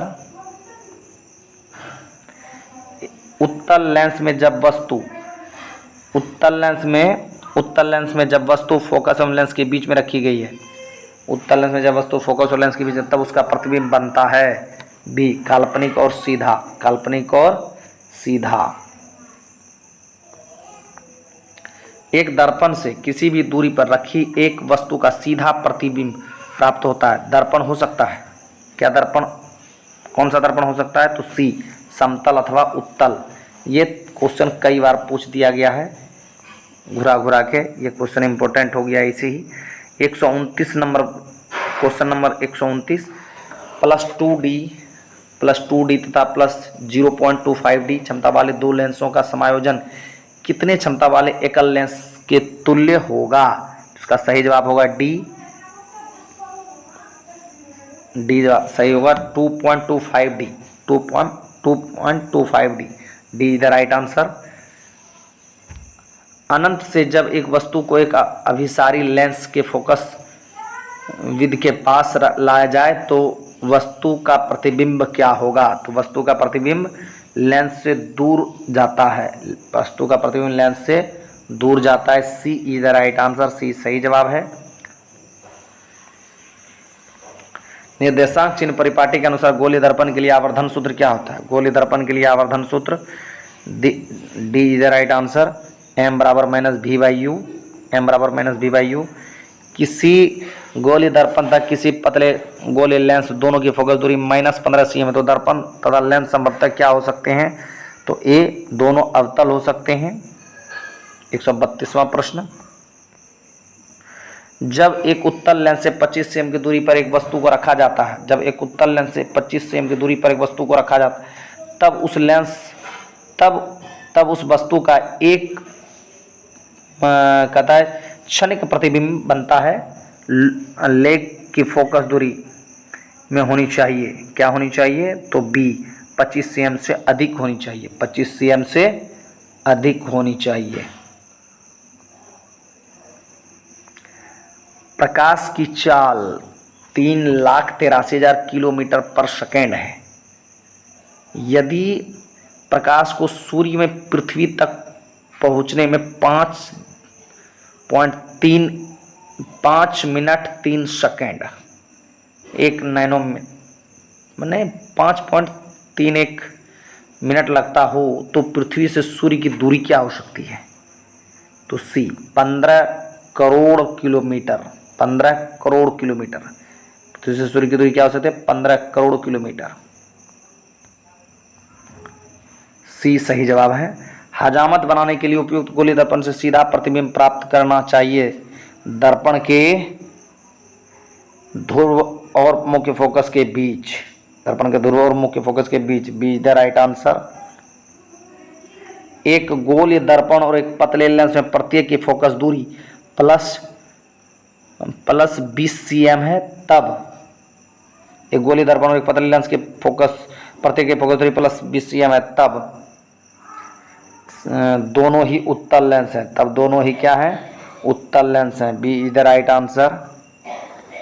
C is the right answer. C सही जवाब है।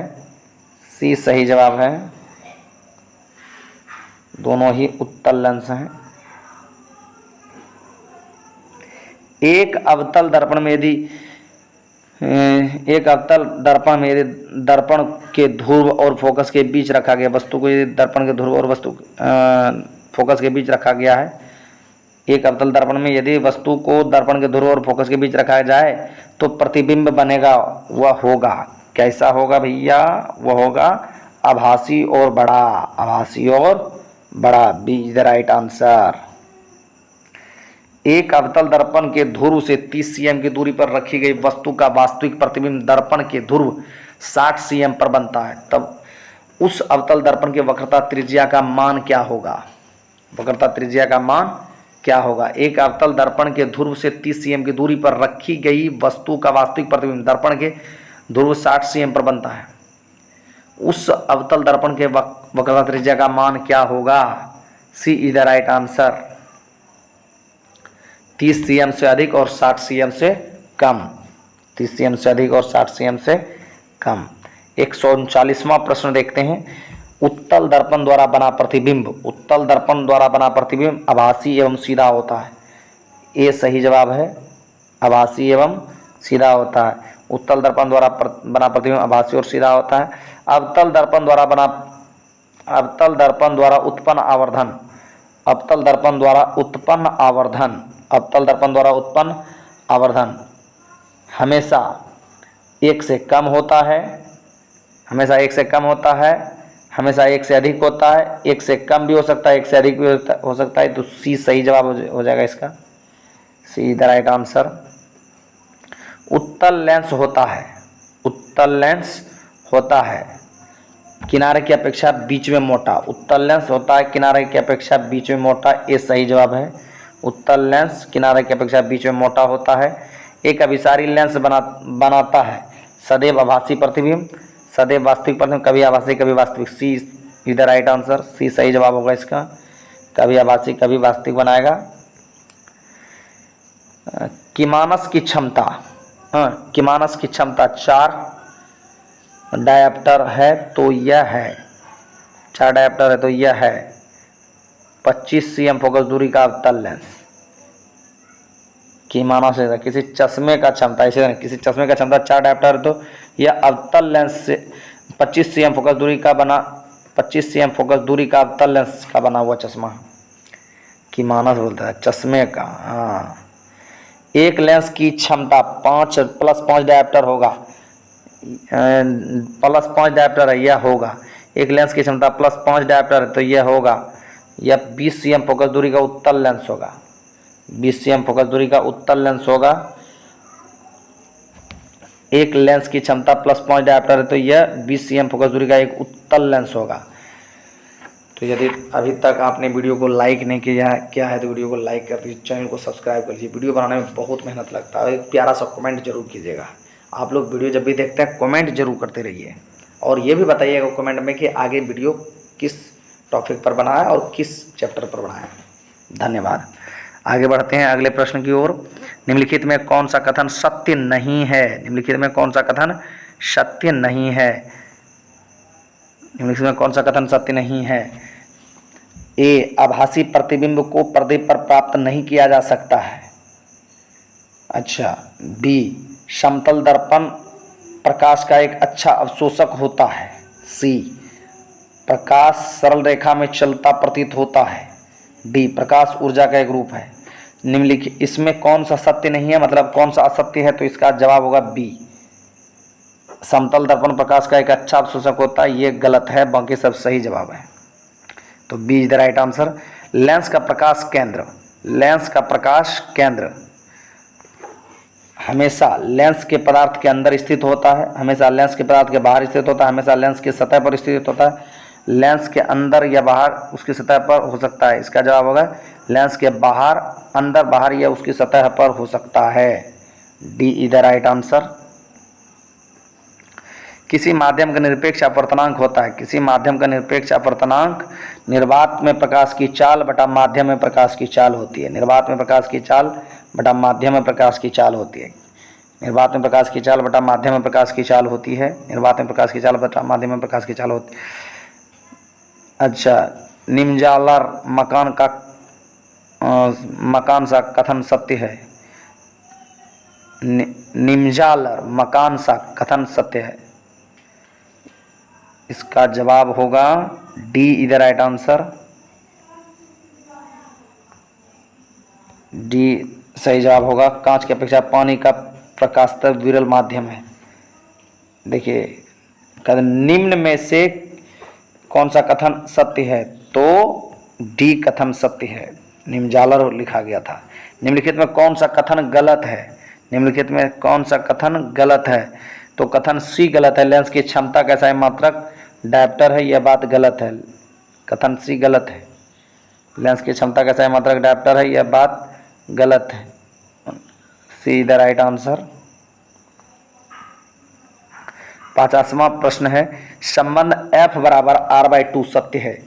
संबंध F बराबर R/2 सत्य है। अवतल दर्पण के लिए परंतु उत्तल दर्पण के लिए नहीं, उत्तल दर्पण के लिए परंतु अवतल दर्पण के लिए नहीं, ना तो अवतल के लिए और ना ही उत्तल के लिए।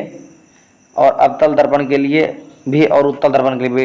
ये तो डी आंसर इसका सही जवाब होगा, क्या है कि F बराबर R/2 दोनों के लिए सही है। चलिए 150 प्रश्न हम लोगों ने किया है अभी तक, अभी जो बचा हुआ है और करेंगे। अभी तक 150 प्रश्न हम लोगों ने इस वीडियो में अभी तक कर चुका है। तो चलिए वीडियो में अब गिव अवे का समय आ गया, गिव अवे का प्रश्न पूछने का, तो तैयार रहिए, कभी भी प्रश्न आपको मिल सकता है।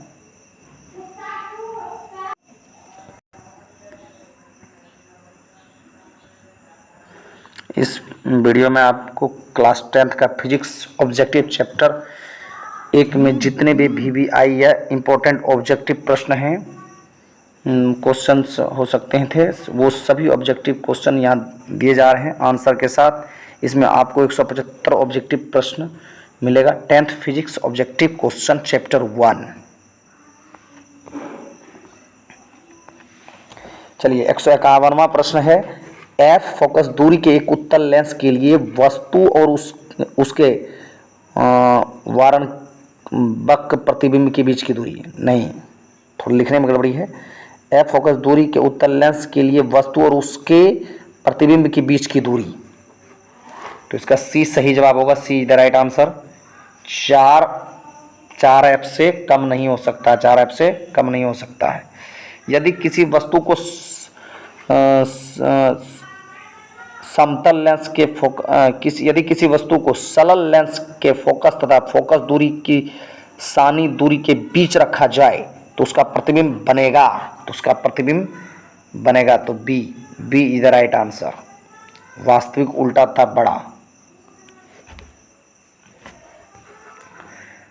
15 cm फोकस दूरी के एक उत्तल लेंस में 30 cm दूरी की एक वस्तु स्थित है। उसका प्रतिबिंब लेंस के दूसरी ओर लेंस से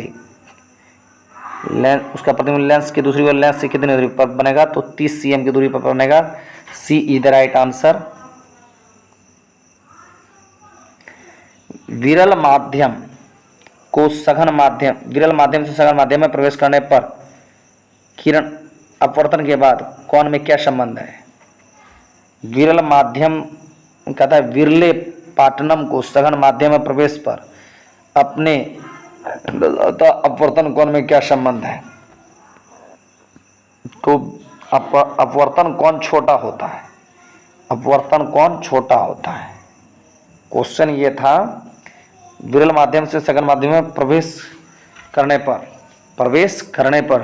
उनके अपवर्तन कोण में क्या संबंध है? अपवर्तन कोण में क्या संबंध है? तो आप कहता है अपवर्तन कोण छोटा होता है। B is the right answer. 155वां प्रश्न, 20 cm फोकस दूरी के उत्तल लेंस से 30 cm दूरी पर एक वस्तु रखी जाती है। इसका प्रतिबिंब लेंस के दूसरी ओर लेंस से कितने दूरी पर बनेंगे? तो 60 cm की दूरी पर बनेंगे। कितने दूरी पर? 60 cm की दूरी पर बनेंगे। D is the right answer. एक वस्तु 15 cm फोकस दूरी वाले अवतल दर्पण के सामने 10 cm की दूरी पर रखी गई है, तो वस्तु का प्रतिबिंब बनेगा। वस्तु का प्रतिबिंब आभासी बड़ा और सीधा बनेगा।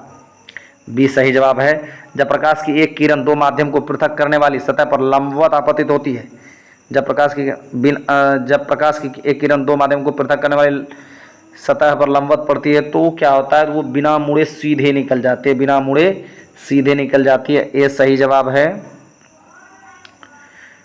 15 cm फोकस दूरी के एक उत्तल लेंस में 60 cm दूरी पर एक वस्तु स्थित है। उसका प्रतिबिंब लेंस की दूसरी ओर कितने दूरी पर बनेंगे?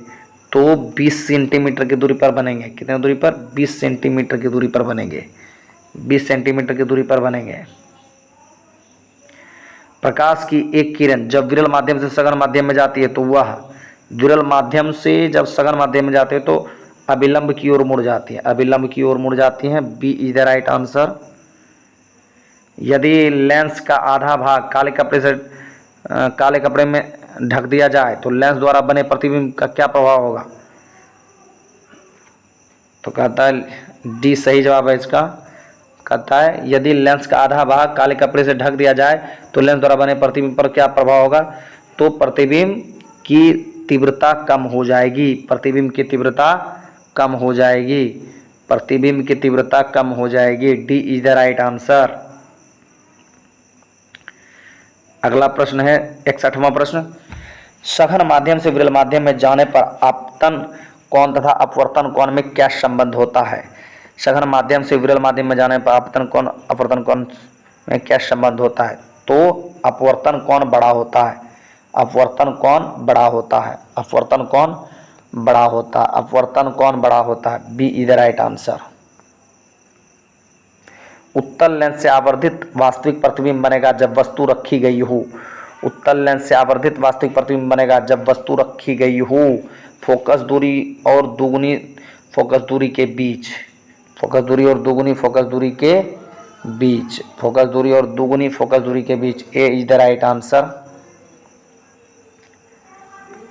एक वास्तविक या एक वस्तु का उत्तल दर्पण द्वारा बने प्रतिबिंब के लिए निम्नलिखित में कौन सा कथन असत्य है?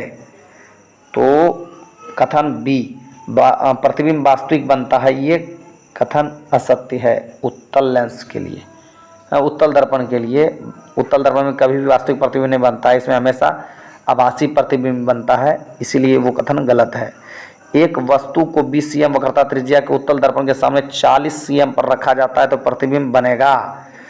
तो प्रतिबिंब उसका आभासी दर्पण के पीछे 8 cm की दूरी पर बनेगा, दर्पण के पीछे 8 cm की दूरी पर बनेगा। जब प्रकाश एक माध्यम से दूसरे माध्यम में जाता है तो प्रकाश का अपवर्तन होता है। जब प्रकाश एक माध्यम से दूसरे माध्यम में जाता है तो प्रकाश का अपवर्तन होता है। तो इसका सही जवाब होगा बी, प्रकाश की चाल में परिवर्तन होने के कारण, प्रकाश की चाल में परिवर्तन होने के कारण, प्रकाश की चाल में परिवर्तन होने के कारण। तो B is the right answer. किसी वस्तु का वास्तविक तथा समान आकार का प्रतिबिंब प्राप्त करने के लिए वस्तु को उत्तल लेंस के सामने कहाँ रखना होगा? तो उसको रखना होगा फोकस दूरी के दुगुनी दूरी पर, फोकस दूरी के दुगुनी दूरी पर, अर्थात वक्रता केंद्र पर, वक्रता केंद्र पर। कहाँ रखना होगा? वक्रता केंद्र पर रखना होगा, वक्रता केंद्र पर रखना होगा।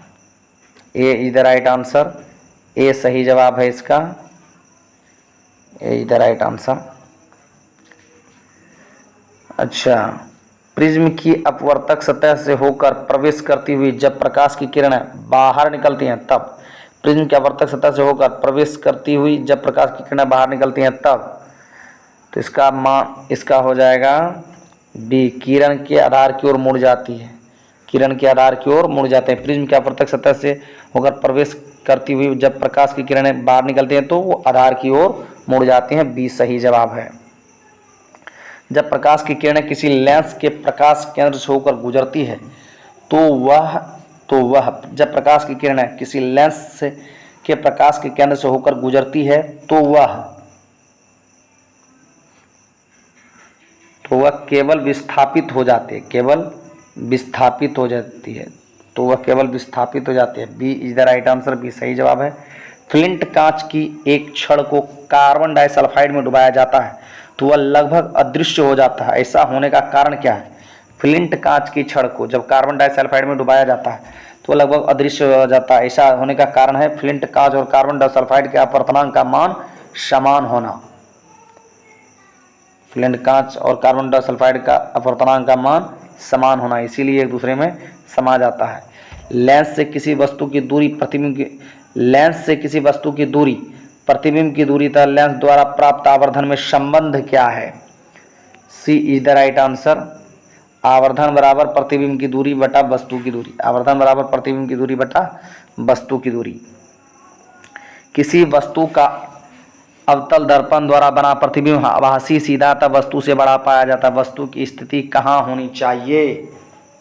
वस्तु की स्थिति कहाँ होनी चाहिए? किसी वस्तु का अवतल दर्पण द्वारा बना प्रतिबिंब आभासी सीधा तब वस्तु से बड़ा पाया जाता है तो वस्तु वक्रता केंद्र और फोकस के बीच होना चाहिए, वक्रता केंद्र का मुख्य फोकस और ध्रुव के बीच होना चाहिए, दर्पण के ध्रुव और मुख्य फोकस के बीच। डी सही जवाब होगा इसका, D is the right answer. आपतन का कोण वह कोण है जो आपतित किरण दर्पण की सतह से बनती है। परावर्तित किरण दर्पण की सतह से बनता है। आपतित किरण दर्पण की सतह पर आपतन बिंदु से खींचे गए अभिलंब से बनती है। तो यही जवाब होगा सी वाला। C is the right answer. C is the right answer. C ही सही जवाब है। आपतन कौन होता है? आपतन कौन? आपतित किरण और दर्पण के सतह के बीच के कौन? नहीं, आपतित किरण और दर्पण के सतह पर खींचे गए अभिलंब के कौन को आपतन कौन कहते हैं? इसमें भी सी ही सही जवाब होगा। इसमें भी सी ही सही जवाब होगा। C is the right answer. परावर्तन का कौन हुआ होता है? परावर्तित किरण और दर्पण के सतह पर आपतन बिंदु से खींचे गए अभिलंब से बनती है। इसमें भी सी ही जवाब होगा। चलिए 75वां और इस सेशन का अंतिम प्रश्न। एक वस्तु 30 cm फोकस दूरी वाले, 175वां प्रश्न है।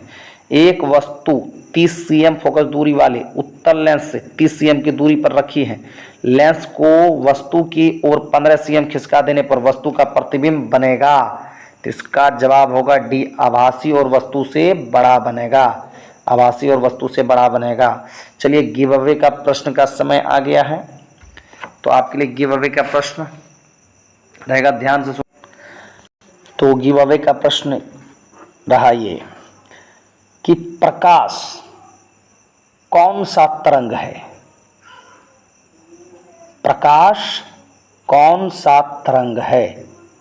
क्वेश्चन सुन रहे हैं? गिव अवे का प्रश्न है। इसका जवाब आप लोग कमेंट बॉक्स में कमेंट करके दीजिए और जिसका पहला कमेंट आएगा उसको 500 रुपया का इनाम मिलेगा।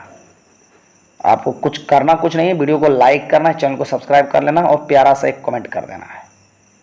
जिसका पहला कमेंट आएगा उस लकी विनर को 500 रुपया का इनाम दिया जाएगा। कि प्रकाश कौन सा तरंग है? धन्यवाद। अगले वीडियो में मिलते हैं अगले चैप्टर के साथ।